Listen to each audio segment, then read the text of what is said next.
दोस्तों, middle east में हालात इस वक्त बेहद खतरनाक मोड़ पर पहुंच चुके हैं, जहां हर गुजरते घंटे के साथ युद्ध और भी व्यापक होता जा रहा है। ताज़ा घटनाओं में इजराइल ने ईरान के सबसे अहम एनर्जी इंफ्रास्ट्रक्चर पर ऐसा हमला किया है जिसने पूरी दुनिया को हिलाकर रख दिया है। बताया जा रहा है कि इजराइल ने साउथ पार्स गैस फील्ड, जिसे दुनिया का सबसे बड़ा नेचुरल गैस फील्ड माना जाता है, पर बड़ा एयर स्ट्राइक किया। इस हमले के बाद वहां जबरदस्त विस्फोट हुआ और कई किलोमीटर तक आग की लपटें उठती हुई देखी गई। यह सिर्फ एक सैन्य हमला नहीं था, बल्कि सीधे तौर पर ईरान की अर्थव्यवस्था और उसकी ऊर्जा सप्लाई पर एक बड़ा वार था, क्योंकि यह गैस फील्ड ईरान की आय का सबसे बड़ा स्रोत माना जाता है। इस पूरे घटनाक्रम के बीच डोनाल्ड ट्रंप प्रशासन ने यह साफ किया कि इजराइल ने यह हमला अकेले किया और अमेरिका को इसकी पहले से कोई जानकारी नहीं थी। हालांकि इस बयान पर अंतर्राष्ट्रीय स्तर पर सवाल भी उठ रहे हैं कि क्या वाकई अमेरिका इस ऑपरेशन से पूरी तरह अनजान था या फिर यह एक रणनीतिक दूरी बनाने की कोशिश है। लेकिन कहानी यहीं खत्म नहीं होती, क्योंकि ईरान ने भी तुरंत जवाबी कार्रवाई करते हुए हालात को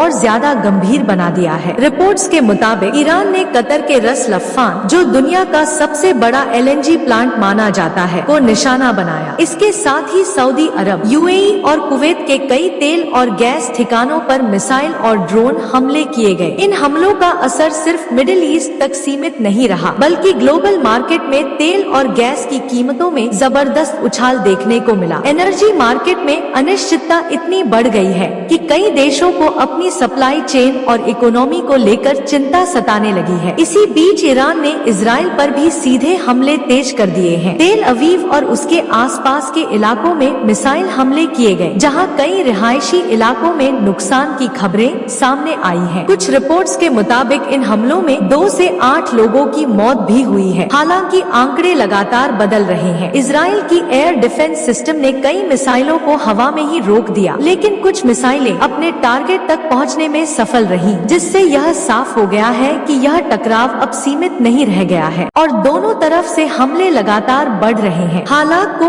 और ज्यादा विस्फोटक बना दिया है वरिष्ठ नेताओं की मौत की खबरों ने। बताया जा रहा है कि इजराइल के हमलों में ईरान के सिक्योरिटी चीफ अली लारिजानी और अन्य हाई प्रोफाइल अधिकारी मारे गए हैं। इस घटना के बाद ईरान का गुस्सा और भड़क गया है और उसने इस्लामिक रिवॉल्यूशनरी गार्ड कॉर्प्स यानी IRGC के जरिए मल्टी वॉरहेड बैलिस्टिक मिसाइलों से हमले और तेज कर दिए हैं। अब बात करते हैं अमेरिका की भूमिका की, जो इस पूरे संघर्ष में सबसे अहम फैक्टर बन सकता है। अमेरिकी डिफेंस सेक्रेटरी पीट हेग्सेथ ने बयान दिया है कि यह युद्ध प्लान के मुताबिक आगे बढ़ रहा है, लेकिन उन्होंने इसकी टाइमलाइन बताने से इनकार कर दिया। वहीं दूसरी तरफ डोनाल्ड ट्रंप ने डीएस्केलेशन की बात जरूर की है, लेकिन जमीनी हकीकत कुछ और ही कहानी बयां कर रही है। खबरें यह भी आ रही हैं कि मिडिल ईस्ट में मौजूद अमेरिकी सैन्य ठिकानों पर भी ईरान समर्थित हमले हुए हैं, जिससे अमेरिका के सीधे तौर पर इस युद्ध में शामिल होने का खतरा और बढ़ गया है। दोस्तों, अगर इस पूरे घटनाक्रम को एक साथ जोड़कर देखें तो यह सिर्फ 2 देशों के बीच का टकराव नहीं रह गया है, बल्कि यह एक ऐसा संकट बनता जा रहा है जो पूरी दुनिया को अपनी चपेट में ले सकता है। एनर्जी सप्लाई से लेकर ग्लोबल इकोनॉमी तक हर सेक्टर पर इसका असर साफ दिखाई दे रहा है। अगर यही स्थिति बनी रहती है तो आने वाले दिनों में तेल और गैस की कीमतें और ज्यादा बढ़ सकती हैं, जिससे भारत समेत कई देशों की अर्थव्यवस्था पर सीधा असर पड़ेगा। अब सबसे बड़ा सवाल यह है